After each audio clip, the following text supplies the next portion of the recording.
Hello दोस्तों, पवन teaching centre में आपका स्वागत है। पेन पेपर हाथ में है और 10वां के हिस्ट्री के बुक साथ में है, तो बने रहे पवन टीचिंग सेंटर के साथ, पढ़ते रहें, यू आगे पढ़ते रहें। हम लोग आज चैप्टर 6 का पार्ट 2 करने जा रहे हैं। अगर आप इस वीडियो को देख रहे हैं तो इसके पहले आप पार्ट 1 जाकर देखिए, जिससे आपको इस चैप्टर समझने में आसानी हो। हम लोग करेंगे आज मैनचेस्टर जैसे प्रारंभिक औद्योगिक शहर 18वीं शताब्दी के अंत में स्थापित किए गए हैं। मैनचेस्टर जैसे औद्योगिक जो शहर थे 18वीं शताब्दी में के अंत तक क्या किए गए हैं, स्थापित किए गए हैं। कपड़ा मिलों के कारण प्रवासी मजदूर शहरों की ओर भारी संख्या में आकर्षित हुए हैं। कौन मिल? कपड़ा मिलों के कारण। जब कपड़ा मिल हुआ इसलिए मजदूर क्या हो गए थे, कपड़ा मिल यहाँ बढ़ने लगा, कपड़ा का मिल बढ़ने लगा, जिसके कारण क्या प्रवासी जो मजदूर थे एक स्थान से दूसरे स्थान जो काम करने जाते थे, जो कमाते थे, वो आगे बढ़े।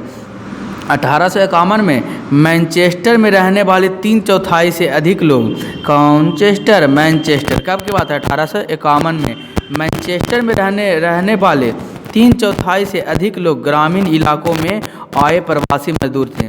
मैनचेस्टर में जो लोग थे, इनमें से 1951 में आया मैनचेस्टर में लोग थे, उनमें से 3/4 यानी कि अगर 4 लोग हैं उसमें 3 लोग कहाँ से? ग्राम से आए हुए लोग थे। 1750 तक 1750 तक इंग्लैंड और वेल्स का हर 9 में से एक आदमी लंदन में रहता था। अगर देखा जाए इंग्लैंड और वेल्स का हर आदमी कहाँ रहने लगा? लंदन में, यानी कि 10 में से 9 आदमी कहाँ रह रहा था? लंदन में रह रहा था। यह एक महाकाय शहर था। ये कैसा शहर था? महाकाय शहर था, जिसकी आबादी 6,75,000 तक थी। ये कैसा शहर था जिसकी आबादी कितना था? 6,75,000 तक थी।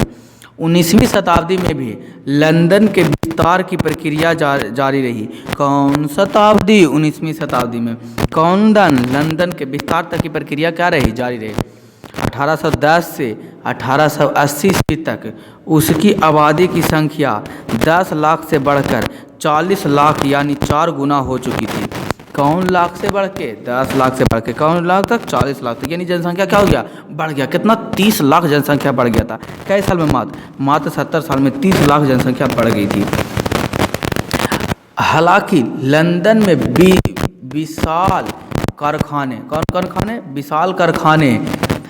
विशाल कारखाने नहीं थे, फिर भी इसमें प्रवासियों की करने में सफल रहा।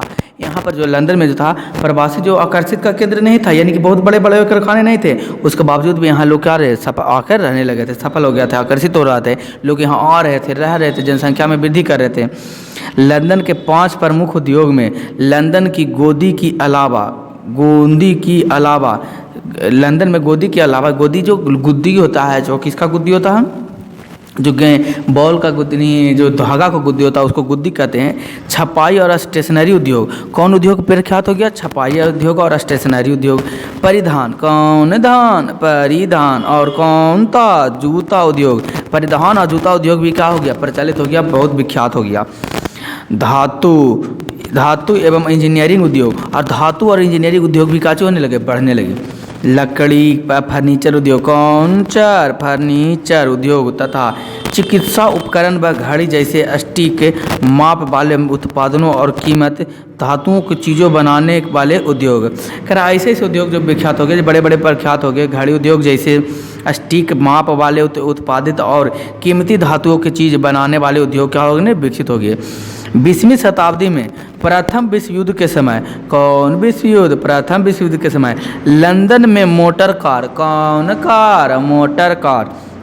और बिजली के उपकरणों का भी उत्पादन प्रारंभ हुआ। किसका उत्पादन प्रारंभ हुआ? बिजली के उत्पादन भी क्या हो गया? लंदन में धीरे धीरे मोटर कार आया, फिर बिजली बढ़ गया, धीरे धीरे बिजली विकसित होते चला गया, और बिजली के उपकरणों का भी उत्पादन प्रारंभिक हुआ। अब बिजली का जो उत्पादन था वो भी बढ़ने लगा, जिससे कि शहर की 3/4 नौकरी इन्हीं कारखानों में सीमित होगी। यही कारण हुआ कि शहर के कई चौथाई 3/4 जो नौकरी था इन्हीं सारे कारखानों में हो रहा था। आप देख सकते हैं टेम्स में देखे जाए तो 1964 में मात्र इतने लोग रहते थे। टेम्स नदी के किनारे मात्र इतने लोग रहते थे। फिर 1862 में कितने लोग हो गए? पूरे एकदम दिख रहा है, धब्बा दिखा रहा, ये लोगों की संख्या बढ़ा रहा, बहुत सारे लोग रहने लगे। फिर 1914 में पूर्ण रूप से एकदम भर गया, एकदम खतबदा गया। देख रहा है नीचे जैसा लगता है क्या है? कह सकते हैं कुछ लगता पिपरी भरवना जिस तरीक़ा से।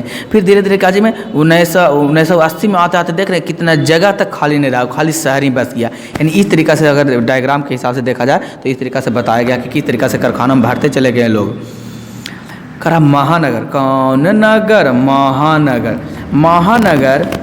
महानगर किसी प्राप्त या देश की विशाल और धनी आबादियों वाला शहर था। एक बहुत महानगर हो गया था, एक धनी आबादी वाला शहर बन गया था, जो प्रायः वहाँ की राजधानी भी होती थी। और एक कौची होती थी वहाँ के राजधानी, कौन? राजधानी हुआ करती थी।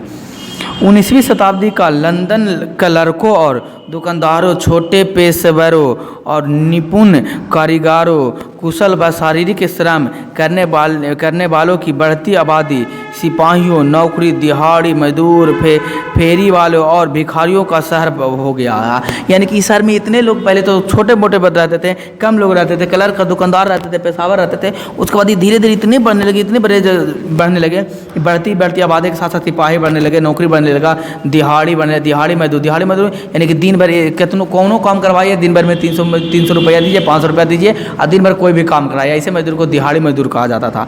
फेरी वाला मतलब ठेला वाला पर जो सामान बेचता है उसे फेरी वाला कहते हैं। भिखारी लोग बात देखते हैं शहर में, गांव में देखते हैं जल्दी भीख मांगते हुए नहीं, शहर में ज़्यादा भीख मांगने को मिलता होगा। तो भिखारियों लोग क्या संख्या क्या होते हैं लोग बढ़ते रही। लंदन का फैलाव, कौन? लंदन का फैलाव। 4 अलग दौर में लंदन की आबादी की दर्शाने वाली मानचित्र। कई दौर में 4 अलग अलग दौर में लंदन की मानचित्र को क्या किया दिखाया गया है। मैं आपको इधर दिखाया 1784 से लेकर 1862 में, 1914 में और 1980 में आपको मैंने दिखाया। शहरों की ओर बढ़ते रुझान ने लंदन जैसे पुराने शहरों के स्वरूप को भी बदल दिया। शहरों जैसे रुझान क्या बढ़ने लगे, रुझान होने लगा, उसी प्रकार से लंदन जैसे पुराने शहरों को भी रूप को क्या कहते हैं, बदल दिया। चूँकि यह शहर प्रवासियों का शहर बनता जा रहा था। यह शहर किसका शहर बनते जा रहा था? प्रवासियों का।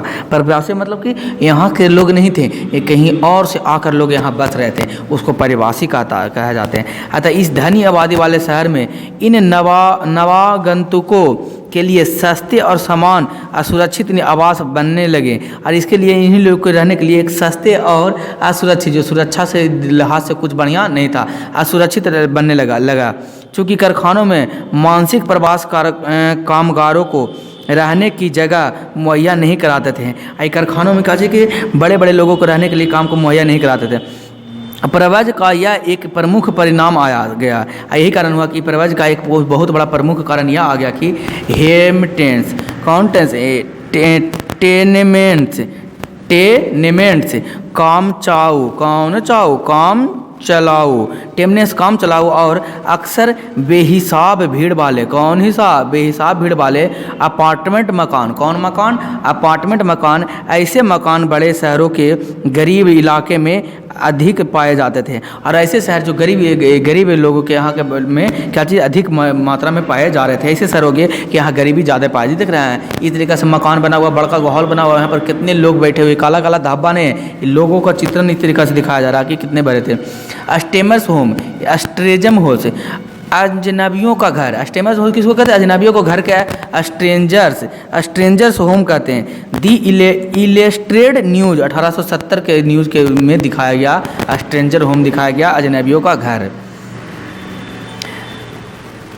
क्या रहा है? बहुत सारे शहरों में खैराती संस्थाओं और स्थानीय शासन की ओर से जाड़ों में रैन बसेरा और अजनबी घरों की व्यवस्था की जाती थी। बहुत सारे घर में ऐसे होने लगा कि रैन बसेरा नाम के घर बसाने लगे, रैन बसेरा नाम के घर आबादी आने लगे। गरीब व्यक्ति को चीज़ भोजन, गैमाहाट और आसरा का आशा में इन स्थानों पर बड़ी संख्याओं में एकत्रित होते थे। गरीब जो लोग थे, जिनके पास रहने के लिए जगह नहीं था, खाने के लिए कोई चीज़ नहीं था, उन लोगों ने क्या किया, उन लोगों का ये आसरा होता था, यहाँ पर वो लोग रहा करते थे। लंदन अगर एक और मशीनरियों और धनी लोगों का शहर था। लंदन एक और देखा जाए मशीनरियों, जहाँ पर मशीन लोग था, मशीन चल रहा था, जहाँ पर मशीनीकरण आ गया था, औद्योगिकरण में विकसित हो गया था, वहीं प्रकार से लोग वहाँ धनी लोग भी रहने वाले शहर थे। तो दूसरे सत्य यह भी था कि वे अवसर केवल कुछ व्यक्तियों को ही प्राप्त थे। और ये भी सत्य है, यहाँ पर कुछ ही व्यक्ति रह सकते हैं, सभी व्यक्ति यहाँ रह नहीं सकते हैं।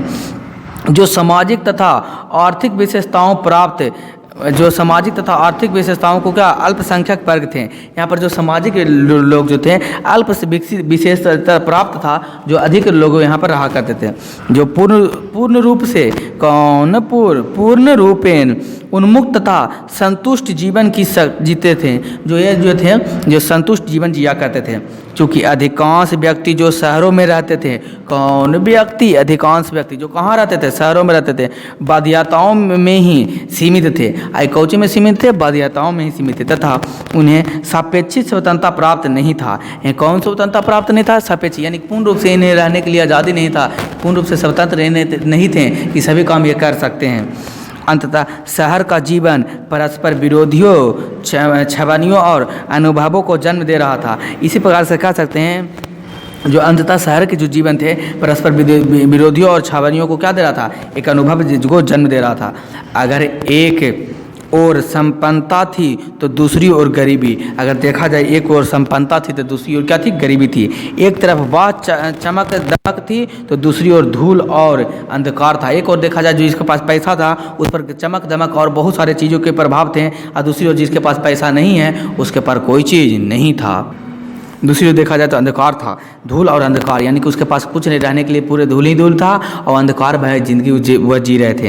एक और अवसर थे और दूसरी ओर निराशा। एक और जिसके पास पैसे थे, बहुत पैसे थे, उसके बहुत अवसर थे काम करने के लिए, लेकिन जिनके पास कुछ नहीं था उसके पास वो क्या था, निराशा था।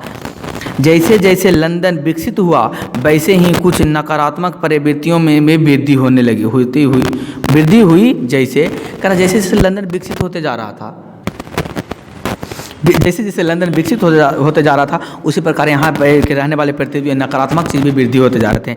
जो अपराधों में वृद्धि हुई, और यही कारण हुआ कि वह क्या चीज़ में वृद्धि होगी, अपराधियों में वृद्धि होगी, जिससे सामाजिक नैतिक मूल्यों का पतन हुआ। ऐसे किसका पतन हुआ, सामाजिक और नैतिक मूल्यों का पतन हुआ। डेविड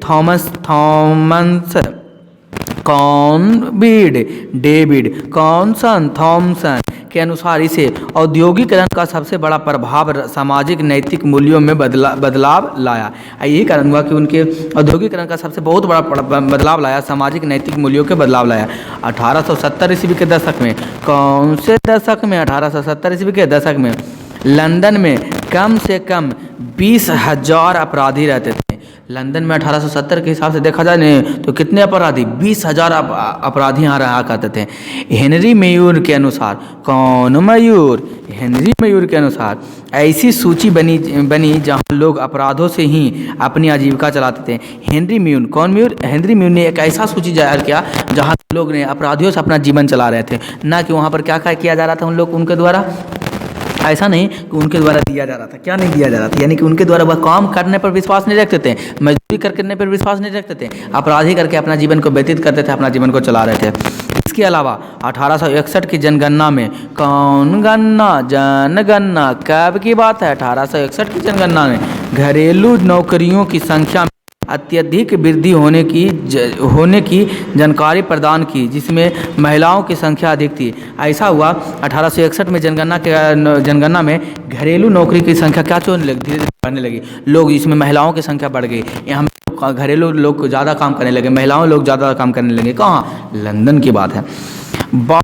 की संख्या में वृद्धि हुई। कौन मजदूर, यानी कि बाल मजदूर किसको कहते हैं, जिसकी उम्र 14 साल के 18 साल के नीचे होता था, वो सारे मजदूर किसके अंतर्गत आते थे, बाल मजदूर के अंतर्गत आते थे।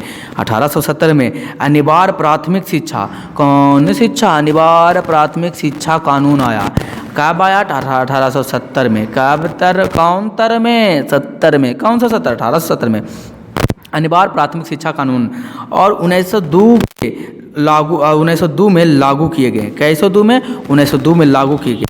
फैक्ट्री कानून के बाद बच्चों को औद्योगिक कामों से बाहर रखने की व्यवस्था कर दी गई। कौची के कारण, अगर फैक्ट्री कानून के फिर कौन आया, 1920 में लागू हो गया फैक्ट्री कानून। फैक्ट्री कानून में यह किया गया कि जो भी मजदूर, जो बाल मजदूर हैं, जो फैक्ट्री में काम कर रहे हैं, वहाँ उस सारे मजदूर को क्या कर दिया जाए, निकाल दिया जाए। इसलिए 1902 में फैक्ट्री कानून आया और इसे क्या कर दिया गया, बच्चों से औद्योगिक से काम से बाहर निकाल दिया।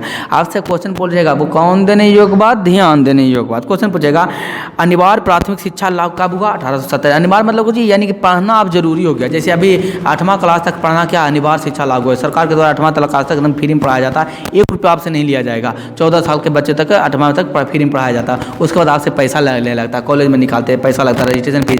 8वां तक आपको 1 रुपया कोई फीस नहीं लगता। और कॉलेज आप स्कूल क्या देता होगा? सरकार, अगर सरकारी स्कूल में पढ़ते हैं तो सरकार के द्वारा और पैसा दिया जाता होगा, छात्रवृत्ति दिया जाता था, कॉपी सारा चीज़ का पैसा दिया जाता है, कपड़ा का भी पैसा दिया जाता है। लेकिन उसी प्रकार से यहाँ 1870 में ही लागू हो गया था लंदन में कि अनिवार्य शिक्षा लागू हो गया था। और 1902 में से लागू किए गए फैक्ट्री कानून के बाद बच्चे की औद्योगिक काम में बाहर रखने की व्यवस्था कर दी गई। और औद्योगिक कारण के आया, जब बच्चा का आया फैक्ट्री बिल आया तो 1902 में सभी बच्चों को फैक्ट्री से क्या कर दिया गया? बाहर निकाल गया। देख सकते हैं आपको घर दिखाई दे रहा, तल्ला पे तल्ला, 2-3 तल्ला दिखाई दे रहा। कितने प्रकार से घर की तरीका से रह रहे थे, बस्ती कितना घनी आबादी में हो गया था। शहर में अगर एक ओर रोजगार था तो दूसरी ओर उसके सीमित रूप से जहां अल्प कुशल मजदूरों की एक निर्धन वर्ग के रूप में उभरते हुए पाया गया। एक तरह से देखा जाए तो शहर में क्या चीज़ होगा? रोजगार की वृद्धि हुआ। और दूसरी तरफ देखा जाए ना तो वहाँ पर रोजगार की वृद्धि हुआ, रोजगार पाने के लिए यहाँ पर मजदूर आने लगे, जिनको रोजगार मिला और रोजगार मिलने से यहाँ पर अपना आजीविका चलाने लगे। लेकिन अगर दूसरी ओर देखा जाए, कौन ओर देखा जाए? दूसरी ओर देखा जाए तो यह हुआ कि झोपड़पट्टियों में गुजरने वाले गुजरा कर रहे थे। दूसरी ओर देखा जाए नहीं तो लोग कहाँ रहने के लिए मजबूर थे? झोपड़पट्टियों में। क्या दिखाई दे रहा है? झोपड़पट्टी दिखाई दे रहा है ना। शहर के गरीबों के लिए आवास की सुविधा उपलब्ध कराने के उपाय किए गए। शहर में क्या किया गया? गरीबों के रहने के लिए उसके सुविधा उपाय प्रयास किए जाने लगे। एक कमरे वाले मकानों में जन स्वास्थ्य के लिए खतरा माना गया। अगर देखा गया कि एक कमरे में ही सारा जीवन कहते हैं, एक ही कमरे में आपका रहना, सोना, पीना, खाना जो है, तो देखा गया कि उनके अनुसार से अगर एक कमरे में है तो बहुत ही दिक्कत है, यानी कि वहाँ से स्वास्थ्य के लिए उनको क्या हानिकारक है। चूँकि इनमें हवा निकासी का इंतजाम नहीं था और हवा बाहर निकासी यानी कि खिड़की का भी व्यवस्था नहीं था। दूसरे इनमें आग लगने का खतरा बना रहता था। और दूसरी तरफ से गर्मी ज़्यादा होने के कारण इनमें से आग लगने का खतरा क्या हुआ रहता था? बढ़ा हुआ रहता था। तीसरी, इस विशाल जनसमूह के कारण सामाजिक उथल पुथल की आशंका बनी रहती थी। और क्या होता था? ज़्यादा संख्या बहुत ज़्यादा था, जिसके कारण सामाजिक में क्या मतभेद, लड़ाई झगड़ा होने का कारण क्या हुआ रहता था? बढ़ा हुआ रहता था। इस आशंकाओं को दूर करने की उद्देश्य में मजदूरों के लिए आवासीय योजना शुरू की गई। और इसके द्वारा क्या किया? मजदूरों को दूर करने के लिए कि आवासीय योजना को क्या किया गया? दूर किया गया। लंदन की एक झोपड़ी दिखाई दे रहा है 1889 में 20वीं शताब्दी के मजदूरों के आवास के घनत्व, एक साफ सफाई की कमी। यहाँ पर इतने लोग रहते थे, इतनी योजनाएं रहते थे, जिसके कारण यहाँ लोग की साफ सफाई भी रहा नहीं करता था। लंदन की भीड़ भरी बस्तियों को कम करने, खुले स्थानों को हरा भरा बनाने, आबादी कम करने और शहरों की योजना अनुसार बसाने की कोशिश की गई। और क्या किया गया? यहाँ पर ऐसा नियम लागू कानून बनाया गया, ऐसा परियोजना गया जिससे आबादी कम हो जाए, बस्तियों में भीड़ कम हो जाए और कम स्थान घेरे। और कम स्थान घेरने के साथ साथ क्या होने लगे? योजना तरीका से रहे, शहर को इस तरीका से बनाया जाए कि बहुत ही अच्छी तरीका से शहर, खूबसूरत भी शहर रहे और आबादी जो सारा आबादी जो वो भी कंजेस्टेड एरिया में क्या चीज़ हो जाए, एरिया अच्छे से रहने लगे। लंदन का गिर्द हरित पट्टी विकसित करके देहात और शहर के दूरी को कम करने के उपाय किए गए हैं। और लंदन के गिर्द हरित पट्टी जो विकसित जो शहर थे उसको देहात में जाने लगा, जिसके कारण यहाँ के जो दूरी जो होने लगा, कम होने लगा और यहाँ की जनसंख्या भी कम होने लगी। यानी कहने मतलब इसको बढ़ाकर विस्तृत किया जाने लगा और ग्रामीण क्षेत्र में भी शहर को बनाने लगा। इस अवधारणा को वास्तुकार और योजनाकार एबेनेजर हार्वर्ड गार्डन सिटी, बगीचा का शहर का नाम दिया। इस योजना के तहत इसको कौन सा शहर का नाम दिया? बगीचा शहर का नाम दिया। आप देख सकते हैं पिक्चर में इस तरीका से एक दरबार रहता था, इसके अंदर में गार्डन रहता था, उसके अंदर में घर बनाया जाता था जिसमें लोग रहा करते थे। यानी कि सुव्यवस्थित तरीके से क्या किया गया? बनाया गया, जिसे बगीचे का शहर कहा जाने लगा, जिसमें साझा बाग बगीचा लगाए गए हैं, पर ऐसे मकान केवल खाते पीते कामगार ही खरीद सकते थे। और इस मकान को ऐसा बनाया गया जिसमें खाते पीते यानी कि कमाना है, खाना वही रहना, यानी कि कम दामों पे अच्छा, जिस प्रकार से हम आपको कम फीस में बेहतर एजुकेशन देने का प्रयास कर रहे हैं, उसी प्रकार यहाँ पर क्या किया गया, कम तरीके से व्यवस्थित करने का प्रयास किया गया। विश्व युद्ध के दौरान, कौन युद्ध, विश्व युद्ध के दौरान 1919 से 39 तक मजदूर वर्ग के लिए आवास का इंतजाम कराने का उत्तरदायित्व ब्रिटिश राज ने लिया था। 1919 से 1939 तक ब्रिटिश सरकार ने कहा दिया था कि हम पूरा इसका लेते हैं इंग्लैंड में, करा कि इस तरीके से व्यवस्थित कर देंगे कि यहाँ पर लोग रहने के लिए लोगों को सुसज्जित तरीके से यानी कि अच्छी तरीक़े से यहाँ लोग रह सकते हैं। और स्थानीय शासन के द्वारा 10 लाख मकान बनाए गए हैं जो छोटे परिवारों को ध्यान में रखकर निर्मित किया गया। इसी प्रकार से 10 लाख मकान बनाए गए जो ऐसा इस तरीक़ा से बनाया गया था जो छोटे परिवार जिनके पास रहने की सुविधा नहीं, पैसा की कमी है, जो अच्छी तरीक़े से यहाँ पर क्या कर सके, रख सके। इस अवधि में शहर इतना फैल चुका था कि अब लोग पैदल अपने काम तक नहीं पहुंच सकते थे। यानी कि धीरे धीरे क्या हो गया, मान लीजिए कहने का मतलब यहाँ फैक्ट्री है, काउंटरी फैक्ट्री, कहाँ फैक्ट्री है, यहाँ पर फैक्ट्री है, यहाँ पर फैक्ट्री है, यहाँ पर पहले फैक्ट्री था। अब धीरे धीरे मकान बढ़ते ग्रामीण क्षेत्र में चला गया, अब यहाँ तक चला गया, यहाँ तक चला गया। अब यही लोग तो ये जो बस्ती में यहाँ पर झोपड़पट्टी में यहाँ रह रहे थे, फैक्ट्री के नज़दीक रह रहे थे, अभी विकसित करते करते 4 लाख बनाया गया जो शहर से ग्रामीण क्षेत्र में बनाया गया, जो दूर हो गए हैं शहर से। अभी ये इतना दूर पैदल ये आ नहीं सकते थे फैक्ट्री में। अब इसके लिए सरकार के द्वारा क्या किया, अब नया समस्या है तो नया चीज़ उत्पन्न होगा। अतः शहर के आसपास यानी उप शहरी बस्तियों में अस्तित्व में आने से सार्वजनिक परिवहन व्यवस्था अनिवार्य रूप से लागू की गई। अब यही कारण हुआ कि अब यहाँ पर रहने के लिए, आने के लिए, फैक्ट्री तक आने के लिए मजदूरों को एक क्या थी, यातायात की सुविधा मुहैया होना चाहिए, जिसके जहाँ से लोग पैदल नहीं आ सकते थे, इसलिए इन लोगों को लिए अपर्याय व्यापार परिवहन का सुविधा कराने जाने लगा। देशीय जीवक क्षमता को आश्वस्त किया गया। संगठन एवं प्रबंधन द्वारा निवास तथा आवासीय पद्धति को विकसित किया गया। यातायात के साधन उपलब्ध कराए गए ताकि कर्मचारियों की बड़ी संख्या में कार्यस्थल तक पहुंचा जा सके। इसलिए यातायात को भी सुविधा को इन लोग ने अच्छी तरीके से सुचारू रूप से कराया गया, या जिस तरीके से कर्मचारियों को यहाँ तक आसानी से क्या हो सके, पहुँच सके, और कारखाने में आकर बढ़िया से अपना जीविका को चलाएँ, काम करें और अपनी जीविका को आसानी से चला सकते हैं। जन स्वच्छता, जन सुरक्षा, पुलिस की आवश्यकताओं महसूस होने लगी। ऐसे सभी को सुरक्षा देखते हुए किसकी होने लगा जी, पुलिस की आवश्यकता का महसूस होने लगा। तब क्या खुलेगा, पुलिस स्टेशन खुलेगा, थाना खुलेगा। न्यू अर्जवन एक बगीचा उपशहर, ध्यान देखिए कि इसमें चार तरफ से बंद हरे भरे स्थान पर सहारे एक नया सामुदायिक जीवन विकसित किया गया। इस तरीका से अभी आपको दिखाएंगे यहाँ पर पिक्चर में, इस तरीका से गेट है, चारों तरफ से घेरा हुआ, अंदर में मकान है, चारों तरफ से बिल्डिंग है, यहाँ पर बगीचा लगा दिया गया है। तब जैसे ही पुलिस का इस चित्र में न्यू अर्जबी के एक बगीचा उपशहर, इससे चारों तरफ के बंद स्थान के सहारे नया सामुदायिक जीवन विकसित हो रहा था, जिसे रेमंड अनबित और बैरी पार्कर ने तैयार किया था। इस तरीक़ा से मॉडल को किसने तैयार किया था, रेमंड अनबित और बैरी पार्कर, बैरी पार्कर, अनबित, रेमंड अनबित ने इस तरीक़ा से शहर को क्या किया था, विकसित किया था।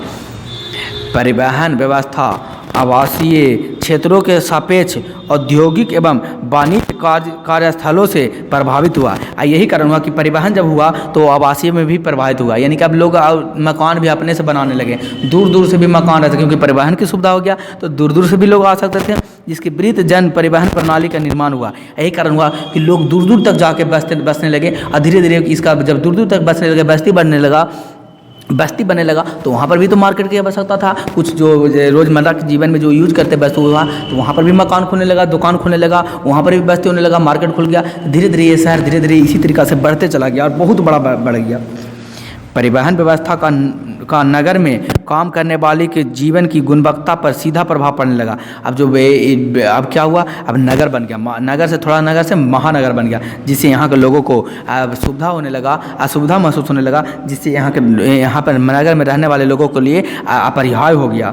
जन परिवहन के साधनों में परिवर्तन में से सामाजिक परिवर्तन भी आया। और धीरे धीरे जब लोगों की वृद्धि हुई, लोग एक जगह रहने लगे, इस प्रकार से कह सकते इसमें सामाजिकों की भी वृद्धि होगी। शहरों में आवागमन की सुविधा बढ़ी, लंदन में भूमिगत, और शहरों में आने जाने की सुविधा को क्या किया, भूमि बढ़ी, सुविधा को बढ़ाया गया, यानी कि गाड़ी की सुविधा बढ़ गया। लंदन में